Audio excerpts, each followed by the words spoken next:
And speaker. How about now? Can you hear me now? Can I get any thumbs up? Can you hear me now? I need someone to comment. Can you hear me? Got it now. Thank you. Golly, StreamYard. Well, I'm back. You missed my Rocky stuff. Oh, the fun technical difficulties. Okay, tonight's episode is Go For It. So we're going for it now. So thanks, Mike. Appreciate it letting me know. So anyway, if you don't go for it, someone else will. And so I was telling the story over the years. I've been wanting to go for doing some major marketing and getting on television. And I just never did pull the trigger. And I did. Pulled the trigger. I'm now on TV in Dallas, Fort Worth. We'll be going to Houston here probably in about 3 months. And we're already getting ROI. It's super expensive. Not ROI. Let me take that back. We're getting appointments that look like it will end up paying for itself. And as we grow, hopefully better. But it's that if I don't do it, someone else is going to do it. And I felt like I had to go for it. And I made sure that I actually saved up a little time for this to make sure that we could get to where it would be affordable. And even though it's not really affordable until you start taking the plunge, because the ads cost me a pretty penny to get made. And then the ad spend is stupid, crazy expensive. So I just know that, as a $4+ million company, but haven't made the $5 million mark yet, I got to study what is everybody who's above 5 million who's doing. So I've called up, 3 or 4 of the companies that have broached the 7, 8, $10 million mark. I've asked what they do, got some advice, did this, and it still took me probably 4 or 5 months to make the decision to really ramp up and just say, go for it. And we did. And we're getting appointments now out of it. And I really hope that there will be ROI. And so that was one of the things that I had to, really go for it and do. And I think another thing about going for it is a lot of people don't realize what is marketing to your business and what's driving your success of keeping your guys busy, or let's say you're a 1-truck company or 2-truck company, yourself busy. And I find, you always have people out there that are the exception to say, I never advertise and I'm booked out 6 months, whatever. Well, good for you. I believe you. You run a small ship and that's fine. And don't get me wrong, I am not criticizing that model. That's just not my model. And that's not the typical model where you want to have enough people to working for you so that you can keep them busy all the time. So what do you have to do? You have to go for it. You have to actually spend more money in marketing than you're comfortable with, and you have to learn your market, what works and what doesn't. What doesn't work for some market may not work for others or might work for others. You have to get to know your market. Like, for instance, Mike was talking to us early. Yelp's big in California. Yelp is not big in the chimney industry in Dallas, Texas. It is not. And we've tried it. We've done it. It just does not bring us any customers. And so I don't do Yelp. Angie's List is a total effing waste of time for us as well. We're on it. We actually do get clients from it. But when I pay for Angie's List, guess what? I get the same amount of clients if I'm not paying. I'm already on the list, or now they're calling Angie, whatever they want to call it. But I don't have to go for it there. And so, but I have done it where I did go for it. And because we track our numbers, I knew how many appointments we got from Angie's List before. And then when we bought it, spending, I think at the time was $800 a month, which wasn't crazy, but we didn't do any more people being at $800 than we were doing when we were free on the list. So it's kind of one of those things. And so, yeah. Okay. I'm actually on the NCSG, one of the boards. I'm on the marketing board. And one of our directives is to who's going to the convention. if you're watching, go ahead and type if you're going, yes or no. I am going. I'm actually giving the first spot speech along with a couple other people in some other rooms doing other things. But my speech is about the chimney business, the hardest business in the world to operate, to run. And where I'm going to be going with that is I don't know who Facebook user. I don't know if that is Mike. If that's you. But I'm not seeing it right here. It says Facebook user. I'm going. So Mike's texting me, so I'm not sure who Facebook user is. But anyway, when it comes to what I'm going to be talking about, the hardest business to run is what I'm finding, and we're in this right now. I mean, and I've sought some help out for some companies other right now. What am I doing wrong when it comes to hiring the sales guy? What am I really doing wrong up there? Because it's amazing to me that we're able to do 4 million plus a year because we never have the same sales guys. I think in my existence in 27 years, other than when I had my management team as employees, we never had 3 seasons of the same person selling. We always ended up firing or they would quit on me. And we have it again where we're not having, the guys that I have from last fall or summer that we hired, we had 5 and we're down to 2 of those guys. I think the 2 that are with us are going to stick and going to stay. Yeah, but we have an issue with getting people to stick. And so I brought it up in our mixed group and Surefire Accelerator today. And it was a pretty good discussion. And what I was telling everybody in the discussion, I mean, it's not a culture problem. And I'm not being ignorant and I'm not being, blinded to the fact, whatever. We don't have a culture problem because the rest of my company does not quit ever. Nobody quits. They're either get canned or they stay or they're still with me. And in the production side, in the call center, in the shop, and management, we don't let people go. That does not happen. We just don't do it. And they're all good employees and they're treated well and they're paid well. But our sales department, our sweep department, it's a revolving door every year, all year. So I put it on there today and I'm like, listen, this is not a culture problem. It's not.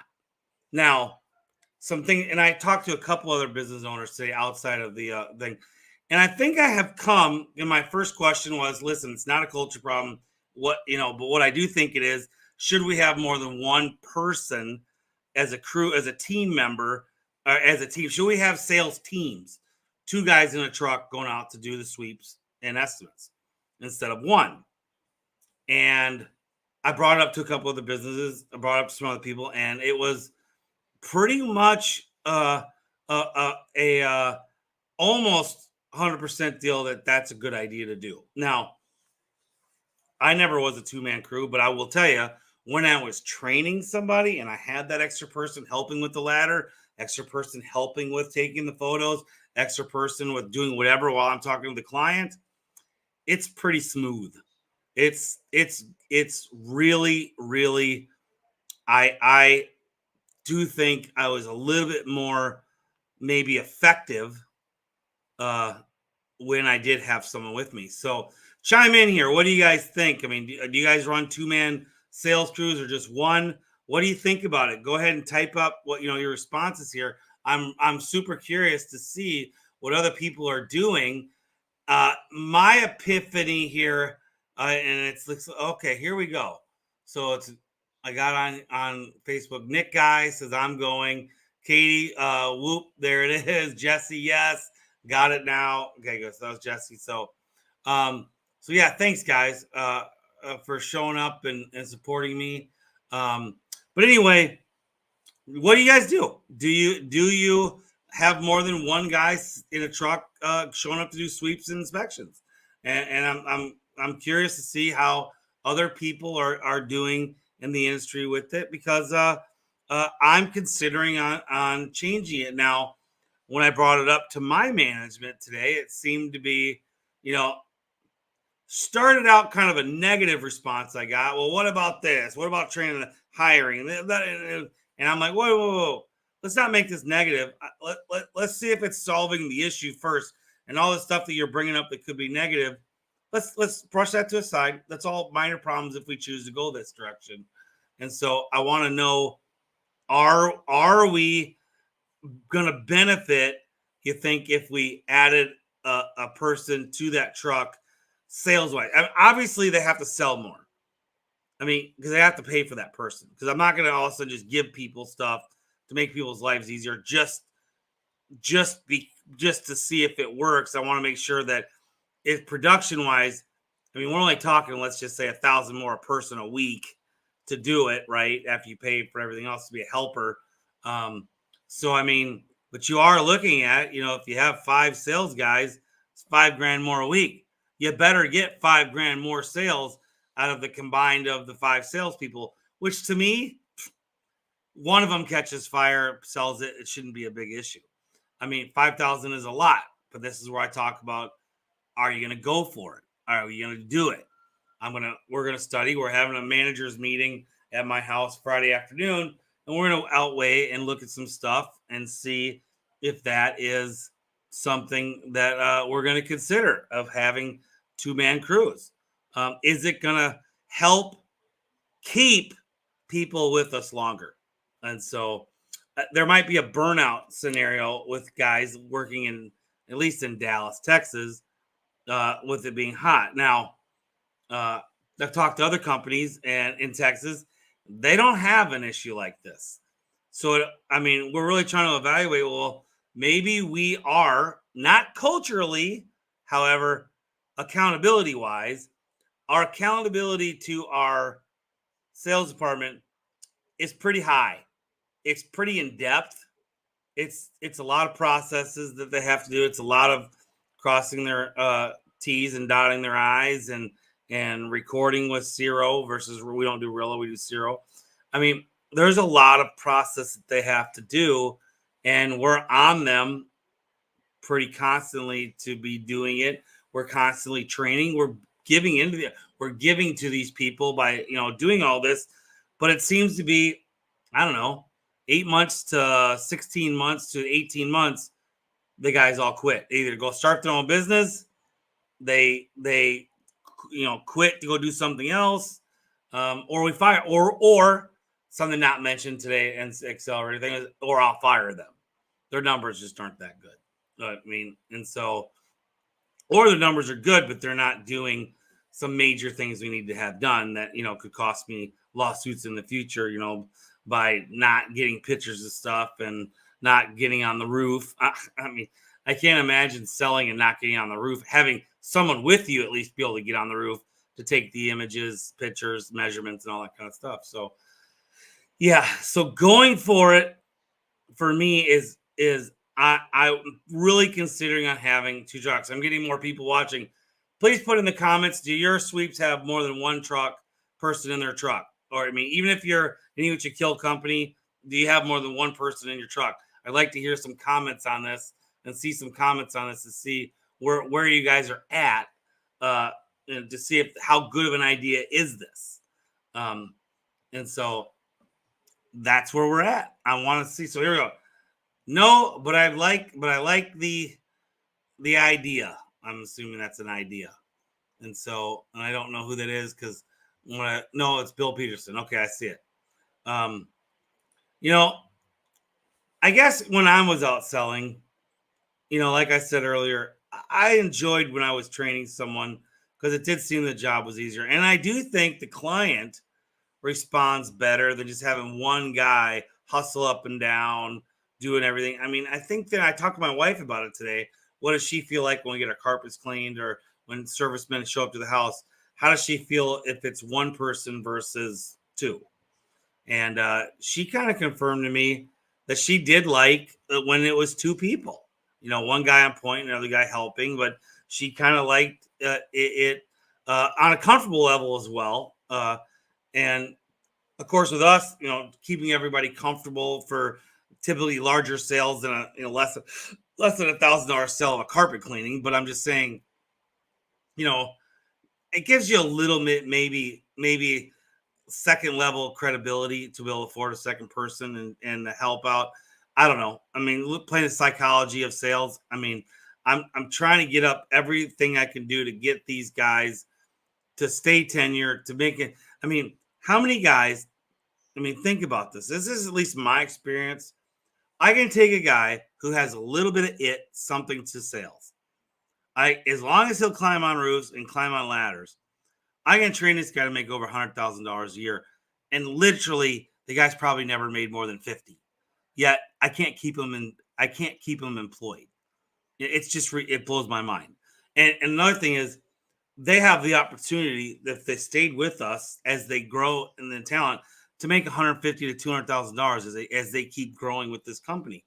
I know it. I've never had anyone make more than 120,000 in sales, but the possibility as we grow with the more products that we do, it is coming to that point where they'll have that opportunity. So, I mean, if I add 401k, which we're adding this year too as well, you have 401k and you have this possibility. Why would you leave to even go like start your own business? Why would you want that headache? This is the part and I will say this. I had a good compliment on a guy I was talking to on Friday, was telling him about this situation. He goes, maybe you just run too good of a business. And I thought that was a very sweet comment, but he didn't mean it to be nice. He was being serious. He's like, maybe you just run too good of a company. You make it seem too easy.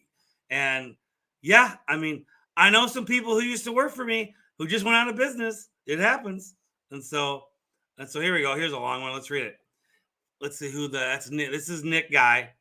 In the past, we usually had one person in a sweep truck, but my personal experience, having a helper is a huge weight lifted off of the lead's shoulders. It allows for so much more time to focus on the customer and helps increase sales. But that's only a top tier guy. The wrong two guys in a sweep truck leads to disaster. Great point.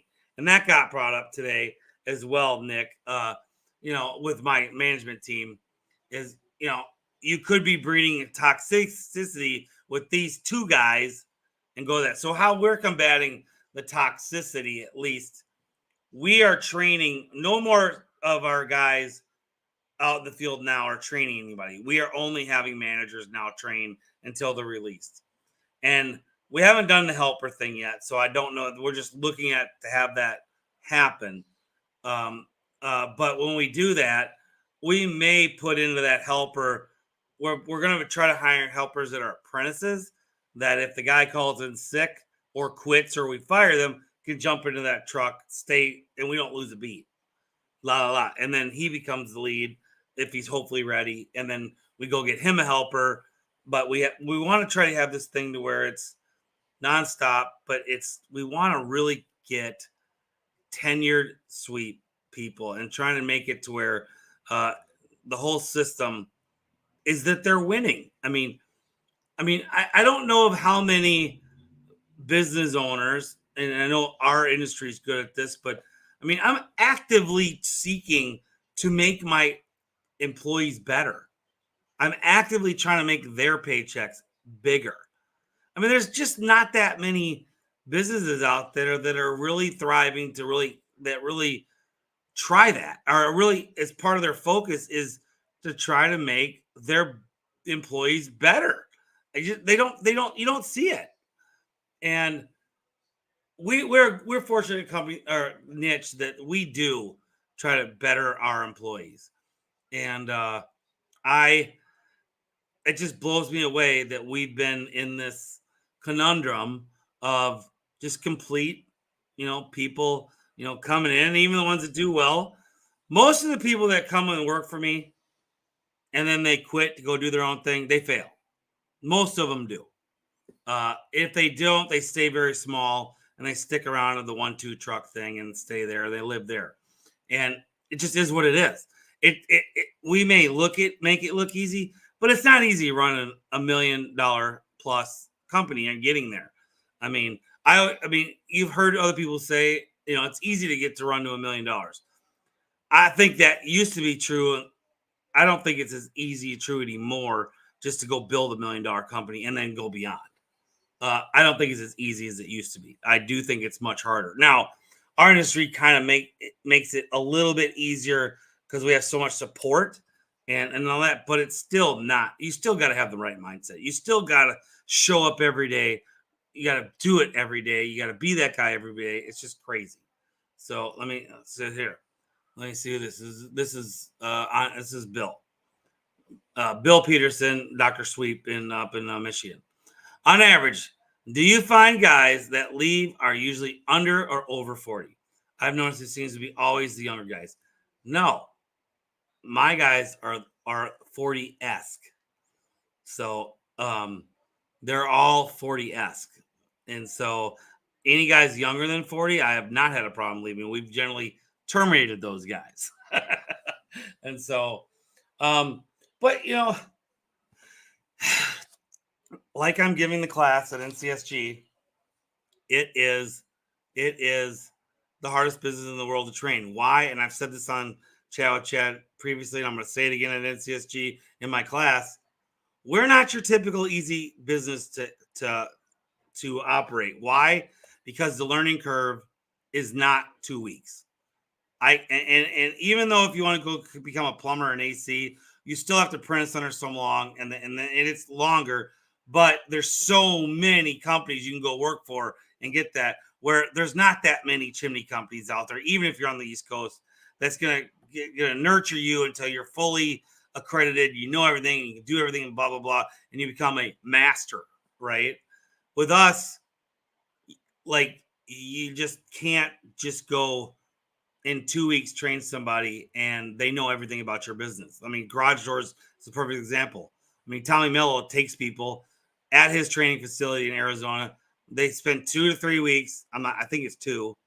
And when those techs leave, they leave with all their tools from that place, and they leave with all the knowledge of how to fix any kind of garage door there is. Install and fix. What if we could have that? What if we could literally send someone or have your own training, and in 2 weeks, they know how to do a mortar crown, sell a mortar crown. They know how to do a sell an inspection. They know how to find clear combustibles, blah, blah, blah. I keep going on. Do a liner. They're not afraid of roofs. They just climb up and down like monkeys and do everything, blah, blah, blah, set up scaffolding. They know all that. Yeah, that's impossible. That's not our business. And so how to navigate through this, and one of the things that you see, up in the top right corner of the my deal here is it says, chimney closer. That is, it's not taking off like I would. I'm going to talk to people. I'm having a booth at NCSG too. Think about it. Whether you like what I put in chimney closer or not, you can alter it to whatever you want. You now have a system to make it as fast as possible for everybody at home to learn how to sell. And if you don't like my phrasing, go do it yourself. Get the phrase yourself and change the app to how your business sells. So let's say Chris Smith has to say, having a helper, in my opinion, gives us more of a chance to build a relationship with the client and answer any questions, go over proposals, why they are cleaning, inspecting is being cleaned up, and things being put away at the same time. Plus, you can get more done in one day. So, I think, Chris, you're exactly right. And it is definitely something that we could put that back on here. I do think you're right. Some other larger businesses that I'm talking to agree. And there's a couple, or at least one, that wishes they'd do it. They're not doing it. And who knows? So, but as I look at this, I really do think it's always going to come down to the right people. You still got to hire the right people. You still got to hire someone that's hungry. You still got to hire someone that's going to be teachable, that'll never end up wanting to be, that still wants to learn no matter what. You still have to have all these qualities about that person, even to give them a helper. And the helper's got to be right. You can't have toxicity with them. You really have to manage the teams. I don't know. So here's another scenario. Do you switch up your helpers with your team, with your sales guys? Do you let them grow into being a good team together? It's probably different for every company. It might even be different within your company. You might want to rotate them between 3 or 4 trucks, But 2 trucks are like, we like our guy, leave him the F alone. He's mine, and you don't know. I mean, so all these scenarios are flying at me and thoughts, can I afford it? How do we run it? How do we pay them? How do you pay a helper? It's just straight hourly, or we're calling them an apprentice, I mean, there's some of the logistics to just giving someone a helper, like I said, just the straight one, after you pay workman's comp and everything else, even if you paid them, $25 an hour or even $20 an hour, I mean, you're still looking at $1,000, and when you have 5 to 6 sales guys like we do, that's $5,000-$6,000 more a week that you have to make up, and hopefully the assistance is going to guide you into having at minimum the $5,000 or $6,000 more in sales. So, which, why I asked the question, how is this working for anyone else who's doing it? Do you recall the switch, or did you ever switch, or you always like that? I mean, I have questions. I have lots of questions, and I mean, when you did switch over, was there an immediate cost effect, and it took 3 months to get the sales to reflect it? I'm just curious. I'm becoming a lot more curious as I'm older to how I'm going to be running my company and how my guys are running, to asking questions, and I like this phase. I like this phase of life where I come up with a solution, but I let them come in, and then we ask a lot of questions, and then we come up to a decision versus me just that we're going to go for it and do it. I am still going for it in a lot of ways, but some of these ways I'm being wiser to my decisions of not just going for it, but calculated risk and doing it that was the word I was trying to, and if you caught me earlier 30 minutes ago, calculated was the word I was trying to find. And so calculated risk, calculated whatever, before you just go for it. But anyway, guys, that is really, that's my dilemma where I'm at. I mean, to kind of give you a little fun, I'm an open book. We are the first time, now hear this out, the first time in 27 years, we are, we counted it earlier, we are 6 months in the black, which is, I've never been 6 months in the black on this stretch. Starting in September, so September, it's 6. September through now is 6 months. So 6 months in the black. Woo! Never done that before. And so made money in February. And I don't know, March is kind of looking like we, if we break even in March, that's a win. But we may just make money in March. We are already setting up March for a really good month. And I've seen on the stuff people are talking about slowing down. We've slowed down. We've slowed way down. We have. But you know what? I'm talking, here I am talking about, trying to find, and we have a hard time finding sales guys. You know what's different? I was telling some of my clients today that I coach, and one of them asked me, and this was my answer. The question was, what's different between your guys now and before? Because we are in the black. We are making money, and we have, lost 3 of the 5 that we had, that don't work for us back, when we started rehiring back in June and July. And yet we're still beating last year's numbers, like big time. Like we're up, I think for the year right now, we're up almost $130,000 in sales and revenue and profit. Or I don't know what the profits was, but I think we're up $130,000 in over last year's sales, which, hey, for February, that's phenomenal. And so, but I'm really, really, really trying to figure out as we go forward. Well, okay, my answer. So, ask me what's the difference with the employee now versus then. And I would say it like this: the average employee that I would call that I have now, I think my 2 guys that I have now, they're great guys and they're average, but my average guy is probably my best guy a year ago. So it's crazy. Their numbers are probably on par with my best guy I had a year ago. That's what's crazy. And these guys are average. And what's the difference? It's all about training. 100% training. Let's say who said this, and then Bill Peterson. Breaking even in March for us is impossible. However, we crushed it last year's numbers in January and February. We have a lot to do to your help. You don't have to say that, Bill. Thanks. And so, yeah, I may not make money in March yet too. So it's a long time to go in March, but we're set up. So anyway, but the difference, I mean, I never had a training program like we have now. I've never had guys out in the field, management, spend so much time with our guys out in the field. We're not talking about morning meetings or evening meetings. We're talking about out in the field constantly every day. I've got one manager who's out there every day with these guys, and I have another manager who's out there probably half the time. And starting next week, because we're slower on production, we're going to have both these guys out in the field every single day, training the new guys and doing new appointments and help, and then bringing on the other guys coming with us. It's all about training. I mean, I am not kidding. It is crazy. I mean, I have a guy right now who started with me, and I'll just call his name Tim. Tim, seriously, country bumpkin. He's the nicest, sweetest guy in the world. I think he's in his late 40s, early 50s, maybe. This guy, seriously, he busts his ass. He's not good on the tablets and stuff, but he's charisma. And this guy's got like a 1700 SPO. I mean, are you kidding me?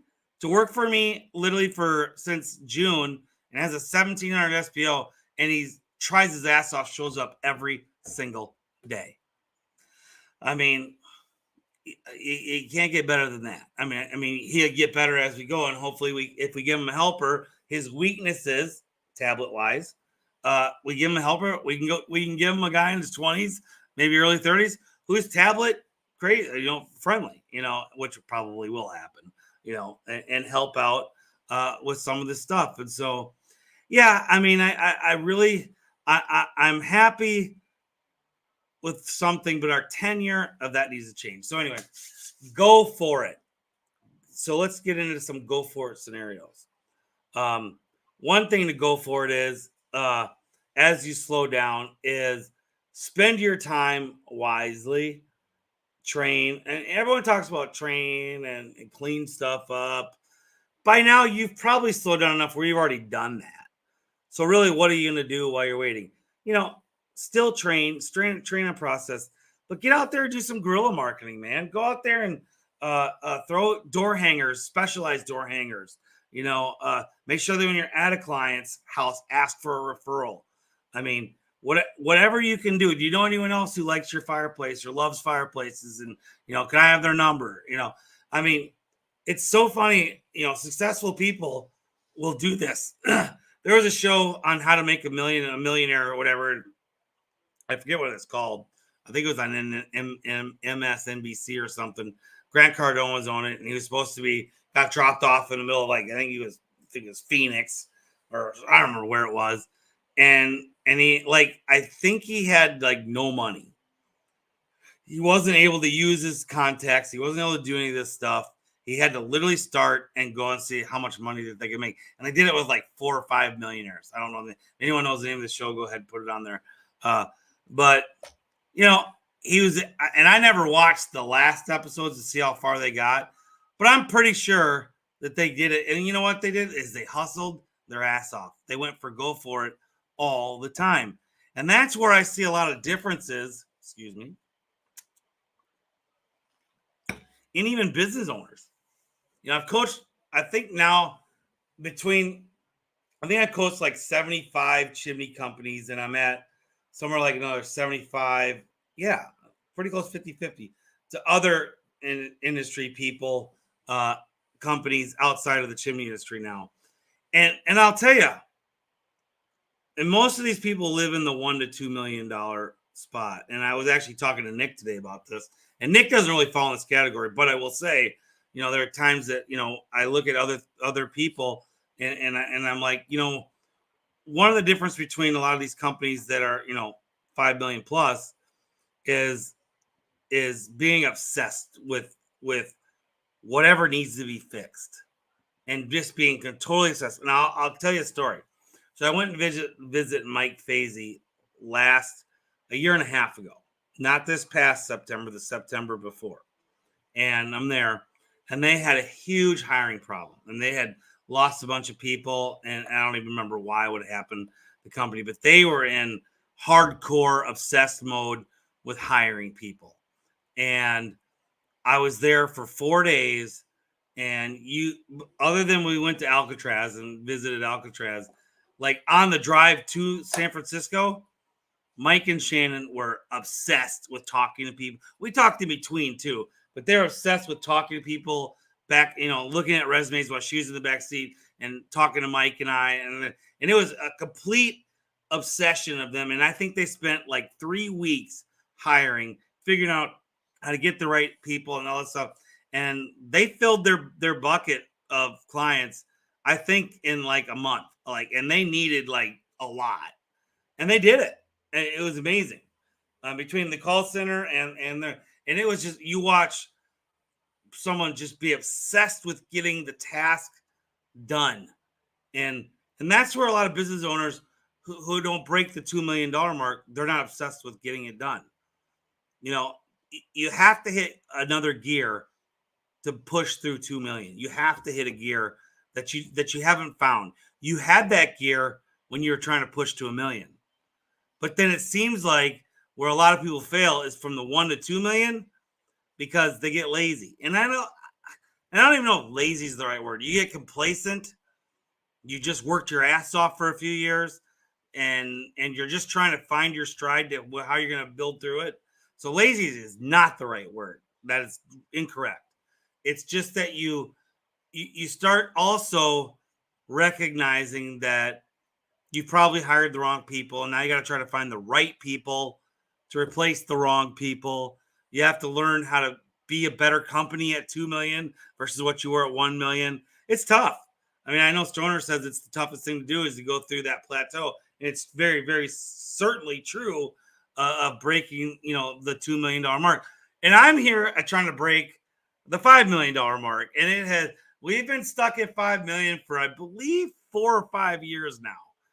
And we're at that same thing. And I've made it a mission, I brought it up today in Accelerator. I'm going to be talking about it to other people and and I'm going to figure out what is I think, best way to keep sales guys, sweeps, whatever you want to call them.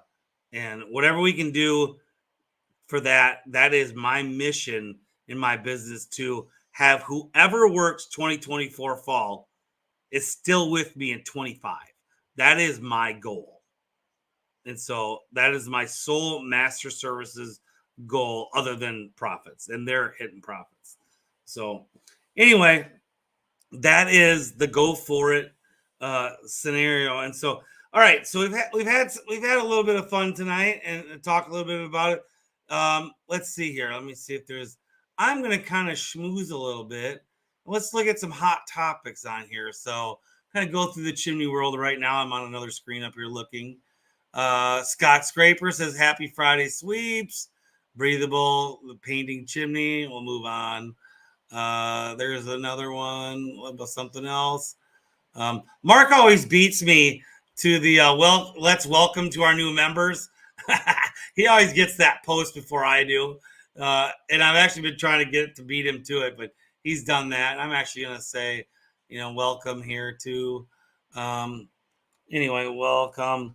Let's find another topic here. So John Pilger, they're doing the NCSG in Orlando. He's talking about that. The CSI University is going to be there. Mark last night, had Jake Cromwell on talking about it. I did an ad. Turn your home services business into an asset. I did. Got a lot of play on that ad. On Jimmy, I got 4 likes or 3 likes, 4 likes. Okay, Alan's doing his thing. Sell more guaranteed with Saver Systems. He's got four of them going off, and I think Yeah, it starts June 25th in Rochester. He's doing another one in Nashville. He's doing one up in Tulsa and one in Stockton. Lou Curley got around and put all his stuff up in his office. Let's see, Chuck Roydhouse is business coach. He's he's got definitely some stuff to talk about. You got Justin Neary's Inspector app. Let's see, Bare Hands Pro.